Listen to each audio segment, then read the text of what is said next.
জাতীয় সঙ্গীত গাওয়া হয় না এরকম অনেক বিদ্যালয় আছে, সেগুলা নিয়ে কি কোনো অ্যাড্রেস করা হচ্ছে? ভাই আওয়ামী লীগ যা যা করেছেন আপনারাও তা করবেন নাকি?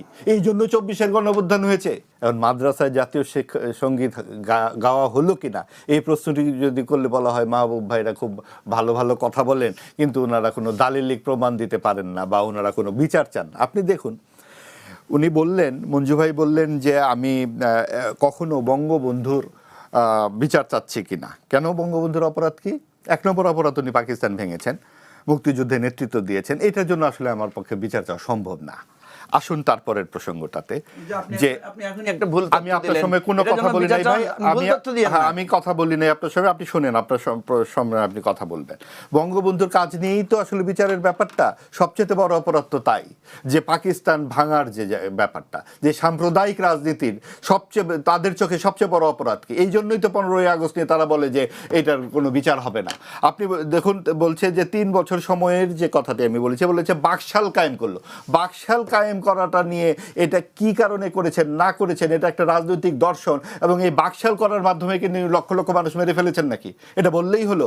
তখন কোনো গণমাধ্যম ছিল না, কোনো পত্রিকা বের হয়নি। কয়টা মৃত্যুর খবর তারা দিতে পারবেন পত্রিকায়? ওই এক সিরাজ শিকদার, সেই সিরাজ শিকদারের কথা কি বলা হয়েছে? লাল ঘোড়া দাবড়াইয়ে দেবো। সেই লাল ঘোড়া দাবড়াইয়ে দেওয়ার আগে বঙ্গবন্ধু কি বলেছিলেন, পরে কি বলেছিলেন, ওটা কিন্তু আর বলে না। এক সিরাজ শিকদার বলে, আর একটা জাল পড়া ছবি, এই দুটো ছাড়া আর কোন, আর একটা হচ্ছে ঢাকা বিশ্ববিদ্যালয়ের একটা নির্বাচনের 73-এর ঘটনা, 7 হত্যা আছে। এই প্রত্যেকটা কি বঙ্গবন্ধু করেছেন নাকি? এই রাজনৈতিক হত্যা বাংলাদেশে গত 54 বছরে কোন সময় হয়নি? তাহলে তো সকল প্রেসিডেন্টকেই আপনার বিচারের কাঠগড়ায় দাঁড় করাতে হবে। আপনি বঙ্গবন্ধুর যেমন বাকশাল, জিয়াউর রহমানের তেমন 19 দফা, এরশাদ সাহেবের তেমন 20 দফা না 18 দফা আপনার, তারপরে প্রত্যেকেই তার নানা, আমাকে একটু বলতে দিবেন ভাই, প্রশ্নটা পরে করেন। এবং এই যে যার যার রাজনৈতিক দর্শন নিয়ে সে কাজ করেছে, এবং তার জন্য তাকে খুন করে ফেলতে হবে কেন? তার জন্য তাকে আপনি কি বিচার করে বসাতে হবে কেন? এটা রাজনৈতিক দর্শন। আপনি যদি রাতের বেলা ভোট করেন, আপনি যদি আমিরামি নির্বাচন করেন, তার জন্য 2 ভাই বললেন যে কেন তাহলে আওয়ামী লীগকে কেন আপনি নির্বাচনে আনবেন? ভাই আওয়ামী লীগ যা যা করেছেন আপনারাও তা করবেন নাকি?